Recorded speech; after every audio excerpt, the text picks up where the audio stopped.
मित्रहरू, एकपटक एउटा गरिब किसान पत्थरको माला बिक्री गर्न भनी त्यो बाटोमा उभिएको थियो। त्यतिकैमा एउटा सुन व्यापारी त्यही बाटो हुँदै हिँडिरहेको हुन्छ। माला देखेर सुन व्यापारीले किसानलाई सोध्छ, ए दाइ, कि तिमीले त्यो पत्थरको माला बेच्ने हो? किसानले सहज उत्तर दिन्छ, हो, त्यही माला बेच्नको लागि त बिहानदेखि त्यो बाटोमा उभिएर ग्राहक पर्खिरहेको छु। सुन व्यापारीले उत्साहित हुँदै सोध्छ, कति लिन्छौ त्यो मालाको पैसा? किसानले भन्छ, 50 रुपियाँ मात्रै। अब लाखौं पर्ने मालालाई 50 रुपियाँ मात्रै भनेको सुनेपछि त्यो सुन व्यापारीलाई पक्का थाहा हुन्छ कि किसानलाई त्यो मालाको मूल्य नै थाहा छैन। अनि त त्यो सुन व्यापारीको मनमा लोभ पलाउन थाल्छ।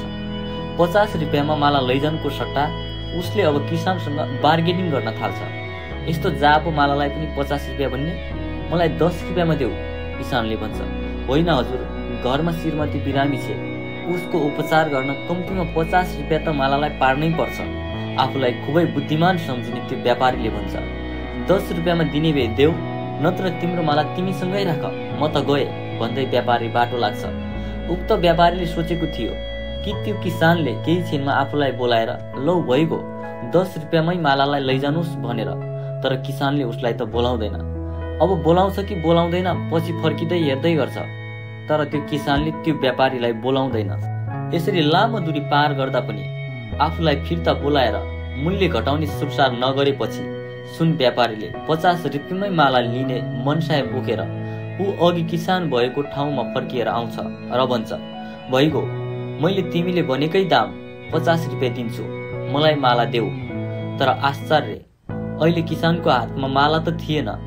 अनि किसानले भन्छ, माफ गर्नु हजुर, तपाईँले 50 रुपियाँ मोल पनि नदिएपछि अर्कै ग्राहक आएर माला त 100 रुपियाँमा लगिसक्यो नि। यस्तो कुरा सुनेपछि आफ्नो टाउकामा हात राख्दै सुन व्यापारीले भन्छ, धत्तेरी किसान दाइ, तिमीले त लाखौं पर्ने हिराको माला सित्तैमा दियौ है।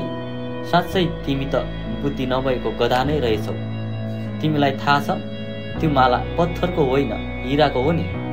व्यापारीको कुरा सुनेपछि किसानले भन्छ, म त बुद्धिहीन थिएँ र त हिराको मालालाई पत्थर सम्झिएँ, तर तिमीलाई त पहिले नै थाहा रहेछ नि त्यो हिराको माला हो भन्ने कुरा। हिराको माला भन्ने जान्दा जान्दै पनि किन तिमीले त्यसलाई पत्थरको पनि पैसा तिर्न राजी भएनौ? किसानको त्यो कुरा सुनेपछि व्यापारीको मुखबाट कुनै जवाफ आएन। मित्रहरू, हामीलाई हाम्रो जीवनमा धेरै कुरा थाहा हुन्छ, के गर्न हुन्छ, के गर्न हुँदैन, कस्तो कर्मको फल कस्तो हुन्छ भनेर। तैपनि हामीले जानी गलत बाटो समातिरहेका हुन्छौँ। हामीलाई थाहा छ एक दिन हामी बुढो पनि हुनुपर्छ, एक दिन हामीलाई मर्नु पनि पर्छ, र यो पनि थाहा छ कि भोलि समय बितेपछि हामीले चाहेर पनि आज जे गर्न सक्छौँ त्यो गर्न सक्ने छैनौँ।